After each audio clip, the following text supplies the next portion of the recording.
آپ سے آج میں نے کچھ باتیں بھی کرنی ہیں، اور وہ باتیں آپ کی ذمہ داری ہوگی کہ آپ نے قوم کے ہر فرد تک پہنچانی ہے۔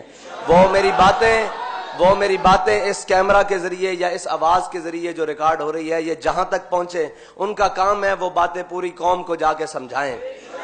ہاں، اب ہم نے لچھے دار تقریروں میں آ کے کشمیر کی طرح مسئلہ بھول نہیں جانا، صرف تقریریں سن کے کہ جناب فلاں جگہ تقریر ہو گئی، فلاں جگہ تقریر ہو گئی، پراپوگنڈوں میں ہم نے نہیں آنا۔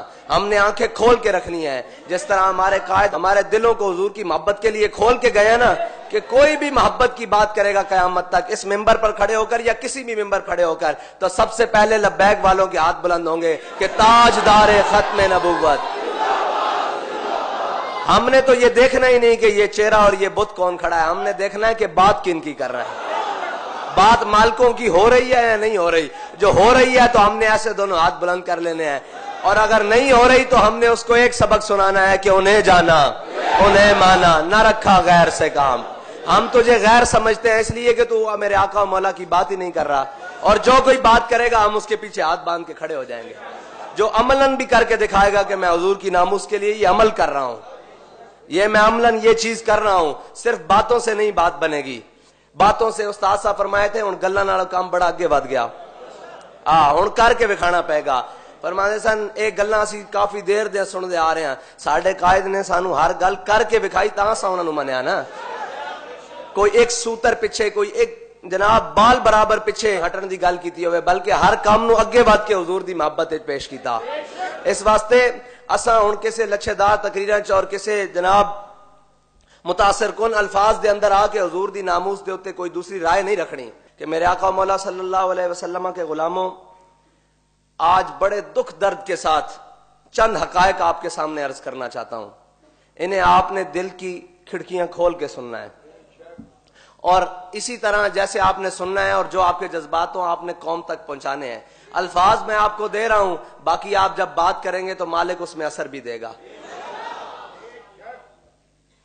آپ کے علم میں ہے کہ حضرت امیر المجاہدین علامہ خادم حسین رضوی اور وزیر اعظم پاکستان عمران خان کے درمیان ایک معاہدہ طے پایا تھا کہ فرانس کے سفیر کو ملک بدر کیا جائے گا 3 ماہ کے عرصہ میں، لیکن افسوس آج تقریباً 2 ماہ اور 10 دن سے اوپر وقت گزر چکا ہے، کوئی پیش رفت حقیقی نظر نہیں آئی، کوئی کسی قسم کی پیش رفت نظر نہیں آئی۔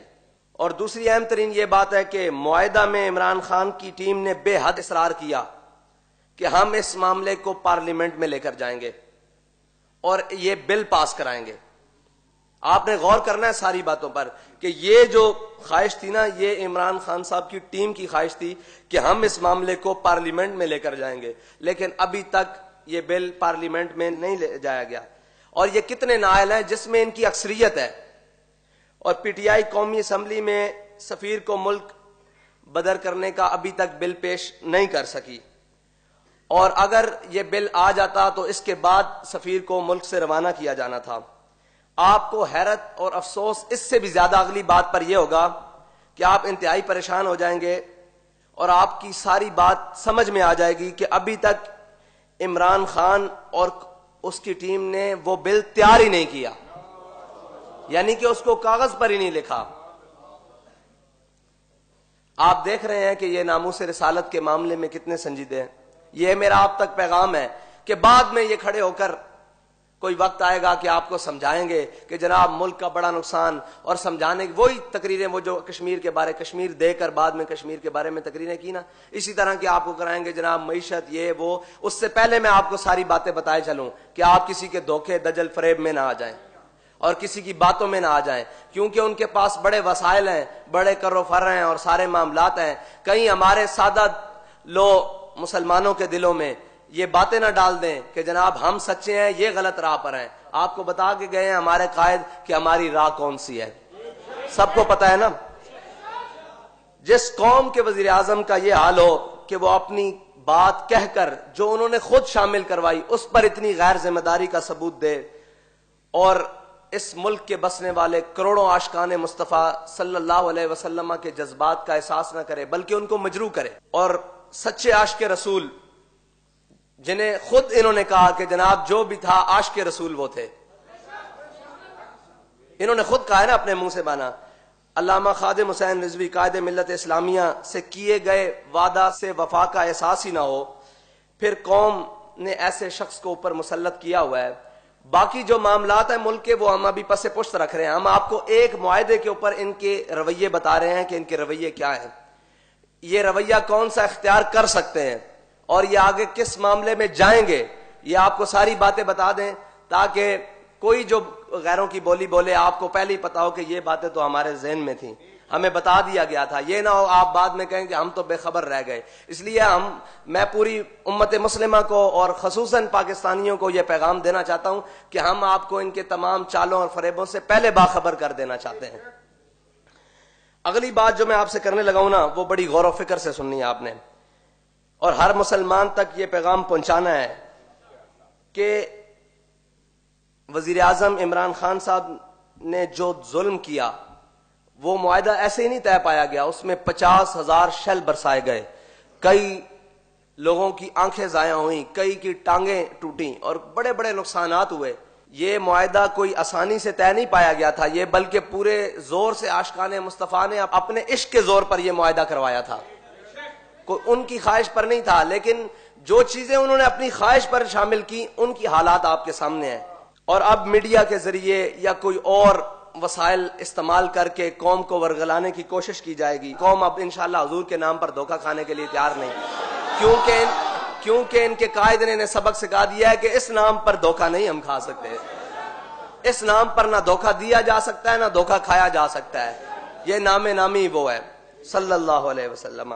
بلکہ قوم کو یہ آپ کہہ لیں کہ دائیں بائیں راستے دینے کی کوشش کریں گے، مس گائیڈ کرنے کی کوشش کریں گے، اور ایک ایسی تصویر سامنے پیش کی جائے گی کہ معاہدہ کے نقصانات بتائے جائیں گے کہ جی یہ معاہدے پر عمل نہیں ہو سکتا، اگر یہ ہم عمل کریں تو بین الاقوامی جناب 22 جو ملک ہیں وہ ہمارے ساتھ تعلقات توڑ دیں گے. یار ایک بات سوچنے والی ہے کہ ہم کسی کا سفیر نکالیں، ان ملکوں کو اور ان ملک کی عوام کو یا ان ملک کی ریاستوں کو اتنی غیرت آ جائے کہ وہ ہم سے تعلقات توڑ دیں، تو انہوں نے تو ہمارے آقا و مولا صلی اللہ علیہ وسلم کی گستاخی کی ہے. ہم میں ابھی تک وہ بات نہیں آئی، وہ ایمان کا جذبہ نہیں آیا کہ ہم ان کے سفیر کو یہاں سے نکال سکیں، اس ڈر سے کہ وہ آگے سے یہ کر دیں گے. وہ بے خوف ہیں کہ آپ آگے سے کچھ نہیں کریں گے. افسوس کہ وہ آپ کے بارے میں کیا رویہ رکھتے ہیں کہ آپ کے نبی کے بارے میں صلی اللہ علیہ وسلم کے بارے میں بات کریں. انہیں اس حد تک یقین ہو گیا ہے کہ یہ امت وہ فاقہ کش جو موت سے ڈرتا نہیں، ذرا روح محمد اس کے بدن سے نکال دو. تو حضور کی امت تو حضور سے آج بھی پیار کرتی ہے. انہیں آپ کے بارے میں کتنی غلط فہمی ہے، آپ کے حکمرانوں کے بارے میں کتنی بڑی ایک یقین ہو چکا ہے کہ ہم جو بھی کریں گے ان کو کوئی اثر نہیں ہوگا. اور آپ کے حکمران اس بات سے ڈر رہے ہیں کہ ہم ایک سفیر کو نکال دیں گے تو وہ ہمارے ساتھ تجارتی تعلقات منعقد کر دیں گے. آپ نے ابھی تک کہا تھا کہ فرانس کی مصنوعات کا بائیکاٹ کیا جائے گا، آپ نے وہ بھی نہیں کیا. آپ صرف عزت سے یہاں سے سفیر کو روانہ کریں گے جہاز پہ بٹھا کر تو وہ آپ کے ساتھ یہ حال کریں گے. آپ کا ایمان کہاں ہے؟ آپ کا عشق رسول کہاں ہے؟ جب آپ ٹیبل پر بیٹھتے ہیں ہمارے ساتھ عشق رسول کے بڑے بڑے دعوے کرتے ہیں، ساری باتیں کرتے ہیں، کہاں ہے وہ عشق رسول؟ کس کے سامنے روئیں یہ بات؟ کس کو کہیں جا کر کہ یار وہ تو ایک سفیر کے نکالنے پر، ان سے تجارتی تعلقات منقطع کرنے پر تیار ہیں اور یہ کہتے ہیں ہمیں نقصان ہو جائے گا، اور وہ حضور کی ناموس پر حملہ کر کے اس کائنات کی سب سے بڑی دہشت گردی کر کے اس یقین سے بیٹھے ہیں کہ یہ اوپر بیٹھے ہیں یہ سفیر نکالیں گے نہیں، یہ ہمیں کوئی مثبت اور مضبوط جواب نہیں دیں گے. یہ کہتے ہیں آئیں جی ہم آپ کو بڑی پکچر میں لے جاتے ہیں. بڑی پکچر تو ہمارے قائد بتا کر گئے ہیں، ان کا علاج یہ تھا کہ ان کے ساتھ جہاد کا اعلان کیا جائے. ہمارے قائد نے کہا تھا ہم چھوٹا مطالبہ کر رہے ہیں، بڑا مطالبہ تو ہمارا یہ تھا کہ ان کے ساتھ جہاد کا اعلان کرو. لیکن آپ تو چھوٹی پکچر میں بھی ناکام ہو گئے اور بالکل ناکام ہو گئے، چاروں شانوں سے چت ہو گئے. آپ سوچیں کہ ہم نے جن کو مسلط کر کے اپنے ملک کے اوپر رکھا ہوا ہے اور ان کے بارے میں کفر کو کتنا یقین ہے کہ یہ ہمارے وفادار ہیں، اپنے آقا و مولا کے وفادار نہیں ہیں. اگر ہم اپنے آقا و مولا صلی اللہ علیہ وسلم کے وفادار ہوتے تو کیا یہ صرف تحریک لبیک کے کہنے پر اور اس کے احتجاج کرنے پر سفیر کی بات کرتے ہیں؟ بلکہ ہم تو گھروں میں بیٹھے ہوتے، یہ پہلے یہ کام کر چکے ہوتے. ہمارا ان سے مطالبہ اگلا ہوتا کہ یار ان کے ساتھ کوئی عملی اقدامات کرو، ان کا ناطقہ بند کرو، ان کے ساتھ کوئی شہاب الدین محمد غوری والا کام کرو، کوئی سلطان صلاح الدین ایوبی والا کام کرو، کوئی احمد شاہ ابدالی والا کام کرو. کوئی جناب محمود غزنوی والا کام کرو، لیکن ہم تو اس سے نیچے والے مطالبے پر بھی یہ اتنے غیر سنجیدہ کہ سوچا بھی نہیں جا سکتا۔ میرے رب نے یہ دنیا بنائی اپنے حبیب کے نام پر ہے، اور ان کے ساتھ وفا کر کر تو دیکھو۔ آج کے بعد آپ نے یہ فیصلہ کرنا ہے کہ ہم کیا چاہتے ہیں، کہ مرنے کے بعد ہمارا چہرہ بھی حضور امیر المجاہدین رحمت اللہ تعالی علیہ کے طرح چمکے، اور ان کی پسند یہ تھی اور ان کا مطالبہ یہ تھا اور ان کی خواہش یہ تھی کہ ریاستی سطح پر جواب ہو۔ یہی کہتے تھے نا کہ انہوں نے ہمارے آقا و مولا کی ریاستی سطح پر گستاخی کی ہے، تو جواب بھی ریاستی سطح پر ہو۔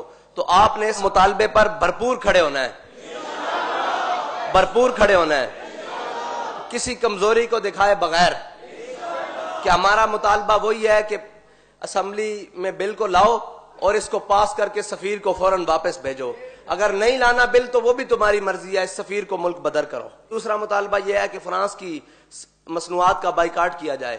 یہ ہمارے سادے سے سیدھے مطالبے ہیں، اور آپ نے اپنا ایمان مضبوط رکھنا ہے اور کسی ورغلانے والے کے بہکاوے میں نہیں آنا، دھوکے میں نہیں آنا۔ اور اس وطن کے بزرگوں، دوستوں اور بھائیوں اور ماؤں بہنوں سے یہ درخواست ہے کہ آپ کو یہ کسی بھی سطح پر، کسی بھی چینل پر، کہیں بھی آ کر یہ اس معاہدے کے نقصانات بتائیں، ان کی بات نہیں سننی۔ اگر آپ کے دل میں کہیں کوئی ذرا سی بات آ بھی جائے نا تو 5 منٹ کا کوئی کلپ نکال کر امیر المجاہدین کی بات سن لینا۔ اور مجھے پورا یقین ہے اس وطن پاکستان میں رہنے والے عاشقان رسول سے کہ اب وہ کسی بہکاوے میں نہیں آئیں گے، اور اگر کوئی بات ان کی سمجھ نہ آئے اور یہ کوئی ایسی باتیں کر دیں تو پھر آپ نے 5 منٹ کا وہ کلپ سننا ہے، پھر آپ کو یقین ہو جائے گا کہ سچا کون ہے اور جھوٹا کون ہے۔ اور ہمیں نہ بلایا جائے میڈیا پر، اگر ہمارا موقف سننا ہے تو امیر المجاہدین کی باتیں وہ سن رکھیں آپ، وہی ہمارا موقف ہے، کوئی تبدیل نہیں ہے۔ اگر ہمارا موقف سننا ہے تو وہ جو امیر المجاہدین نے آخری تقریر کی ہے، وہ جو فرانس کے سفیر کے بارے میں بات کی ہے، آج بھی ہمارا وہی موقف ہے، ہمارا کوئی نیا موقف نہیں ہے، بالکل وہی موقف ہے۔ اللہ تعالیٰ کا ہم شکر ادا کرتے ہیں کہ لوگوں میں اس قدر شعور آ چکا ہے کہ نیا پاکستان، جہاں لوگ صرف تقریروں سے مطمئن نہیں ہوتے، اب یہ ایک اور نیا پاکستان ہے جس کا وہ نام لیتے تھے نا، انہوں نے نیا پاکستان اس بات کا رکھا تھا کہ ہم کشمیر پلیٹ میں رکھ کر دیں گے اور ایک تقریر کریں گے اور قوم مطمئن ہو جائے گی، پھر ہم کہیں گے جعلی ڈگریاں ہیں پھر پائلٹس کی، اور پھر ایک تقریر کریں گے، پھر قوم مطمئن ہو جائے گی، پھر کراچی سیلاب والے پانی سے بھر جائے گا، بارشوں پانی سے بھر جائے گا، ہم ایک تقریر کریں گے، قوم مطمئن ہو جائے گی، پھر جناب آٹے کا بحران آئے گا، ہم ایک تقریر کریں گے، قوم مطمئن ہو جائے گی۔ لیکن یہ جو معاملہ ہے نا ناموس رسالت کا، اس سے آپ کی جھوٹی تقریروں سے قوم مطمئن ہونے والی نہیں، آپ کو عملی اقدامات کرنے پڑیں گے، اور آپ کو ہر صورت عملی اقدامات کرنے پڑیں گے۔ اور آپ کی ان اچھی باتیں اور اچھی تقریروں کو قوم کیا کرے کہ اب تقریباً 2.5 سال گزر چکے ہیں، کسی ایک اچھی بات پر بھی عمل نہیں ہوا، اور اس ایک آپ کی اچھی بات کا بھی قوم کو کوئی فائدہ نہیں ہوا، کسی قسم کا کوئی فائدہ نہیں ہوا۔ یہ انڈے مرغیوں سے چلتے چلتے اب ہوائی جہاز بھی بند کرا بیٹھے ہیں، اور اس کے بعد جناب وہ F9 اسلام آباد میں انہوں نے پارک جس میں بچے کھیلا کرتے ہیں، ان پارکوں کو گروی رکھ کر اس کے عوض ڈالر لے رہے ہیں۔ اور میں آپ کو یہ بتا دوں کہ ہمارے قائد فرمایا کرتے تھے کہ حضرت یوسف علیہ السلام کی قیمت لگی تھی بازار مصر میں، تو رب نے جب تک پوری قوم کو حضرت یوسف علیہ السلام کے ہاتھ میں بیچ نہیں نہ دیا تھا تب تک اللہ تعالیٰ نے معاف نہیں فرمایا تھا۔ آپ یہ دیکھ لیں کہ آپ کے بچوں کے کھیلنے والے میدانوں تک باتیں آ چکی ہیں، اور یہ نہ ہو کہ ہم حضور کی ناموس پر کوئی مدانت اختیار کر لے قوم، تو پھر آپ کے بچوں کے فیڈروں کے عوض بھی یہ پیسے لینے شروع کر دیں۔ ہاں، اس وقت سے ڈریں، اس لیے ہم اس وقت سے ڈرنے کے لیے اور اس وقت سے بچنے کے لیے حضور کی ناموس پر پہرا دے رہے ہیں۔ ڈریں اس وقت سے کہ جب آپ کے بچے کا فیڈر آپ کے ہاتھ میں ہو اور اس کے عوض بھی یہ کچھ لے رہے ہوں، اپنی عیاشیوں کے لیے۔ قوم کو تو کچھ نہیں دیا، بالکل قوم کو کیا دیا ہے؟ قوم نے اس بات کے اوپر کھڑے ہونا ہے،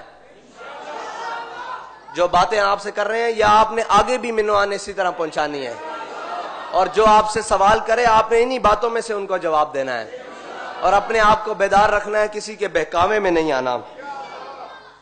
اور بس جو اللہ تعالیٰ نے امیر المجاہدین کے جنازے پر جو نور کی برسات کی، ہم اسی کے ساتھ کھڑے ہیں، اور اپنی آخرت سنوارنے کے لیے وزیر اعظم نے امیر المجاہدین کے ساتھ جو وعدہ کیا ہے اس کو پورا کرنے کے لیے ہم ہر ممکن کوشش حد تک جائیں گے انشاءاللہ. اس کے لیے جو بھی ہمیں کرنا پڑا، جو قربانی دینی پڑے گی، جو کچھ بھی کرنا پڑا، انشاءاللہ اس حد تک جائیں گے. اور حضور صلی اللہ علیہ وسلم، آخری بات ان کے لیے کہ آپ حضور سید عالم صلی اللہ علیہ وسلم سے وفا کر کے تو دیکھیں. آج تک کی نہیں آپ نے ساری دنیا کی ساری چیزیں مانی. کوئی آپ کو ریسرچر آ گیا، کوئی آپ کو جناب ڈاکٹر آ گیا، کوئی آپ کو یوٹیوبر نے آ کے کوئی باتیں کی اور آپ نے وہ مان لی. ہماری بھی ایک بات مانے، اپنے آقا سے وفا کر کے تو دیکھیں، آپ کی یہ سیٹیں بھی پکی ہو جائیں گی. اگر آپ نے اپنے آقا و مولا صلی اللہ علیہ وسلم سے وفا کی اور اگر آپ دوسرے راستے کی طرف گئے تو پھر یہ یاد رکھیے گا کہ اللہ تعالیٰ زیادہ دیر ظالموں کو ڈھیل نہیں دیتا. پھر آپ اپنی جو اقتدار ہے نا اس میں آخری کیل یہی ٹھونکیں گے کہ حضور کی ناموس سے غداری کریں گے اور حضور کے غلاموں کے ساتھ وعدہ خلافی کریں گے اور ان پر ظلم کی طرف نکلیں گے. پھر دیکھیے گا رب آپ کے ساتھ کیا کرتا ہے. پھر وہ میرے مالک کو گوارا ہی نہیں ہے. پھر وہاں تو پھر ابو جہل کو لمحے ڈال دیا جاتا ہے، امیہ کو لمحے ڈال دیا جاتا ہے. ساتھ فرماتے تھے نا غزوہ بدر والے دن امیہ کو اس کی بیوی نے کہا کہ نہ جانا، میں نے خواب دیکھا ہے تم نہیں بچو گے. اس نے کہا میں بس یہ آگے پڑاؤ تک جا رہا ہوں، لشکر کو روانہ کر کے آؤں گا. ہمارے قائد فرماتے تھے کہ حدیث کی کتابوں میں ہے فرشتے اسے امیہ کو دھکا دیتے ہوئے نا میدان بدر میں لے آئے. جب میدان بدر میں اس نے گڑ بنتے دیکھا نا تو پھر وہ بھاگا. پھر حضرت بلال نے آواز لگائی، فرمایا جا امیہ ہلک بلال.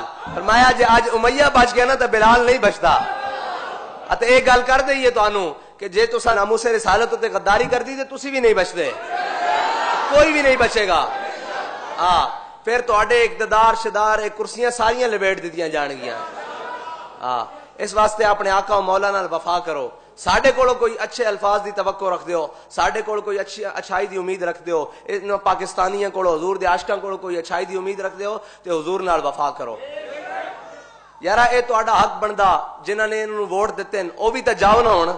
صرف نالیاں واسطے ووٹ دیتے سن، نہ تبدیلی آئی، نہ نالیاں بنیاں، نہ روڈ بنے، نہ جناب گورنر ہاؤس سکول بنے، نہ ایوان صدر جناب او بنے. مجھاں کٹے بیچ کے دوبارہ نویاں گڈیاں خرید لیاں گئیاں، پرانیاں بیچ کے. یہ تو ایک اتنی داستان ہے پریشانی دی جس نو بندہ بیان کردیا بھی شرمندہ ہوندا کہ اپنے جسم تو ہی کپڑے لانے. نہ ملک تا ساڈا مڑ کے انہاں دا تا نہیں، انہاں نے تا جناب ایتھے لٹنا تے پھر باہر جا کے بیٹھ جانا.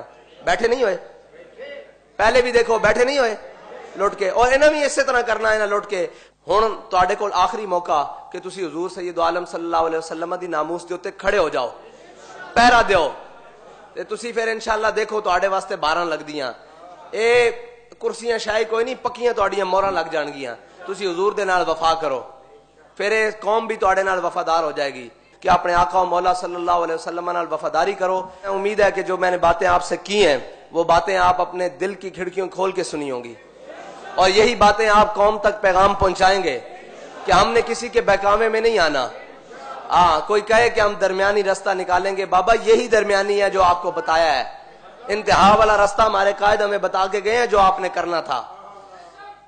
آپ سب کچھ دے چکے ہیں، عزت تو نہ دیں، ناموس رسالت پر سودا تو نہ کریں. اور اگر آپ اس پر پیرا دے گئے انشاءاللہ یہ ساری چیزیں واپس لوٹائیں گی، کیونکہ ہمارے قائد ہمیں سبق پڑھا کر گئے ہیں کہ میرے ہاتھ میں تھا جب تک میرے مصطفیٰ کا دامن. وہ دامن مصطفیٰ تھام لیں، ساری قوم تھام لے اور ہمارے ذمہ داران بھی تھام لیں، حکمران بھی تھام لیں کہ میرے ہاتھ میں تھا جب تک میرے مصطفیٰ کا دامن، میرے پاؤں چومتی تھی یہی گردش زمانہ.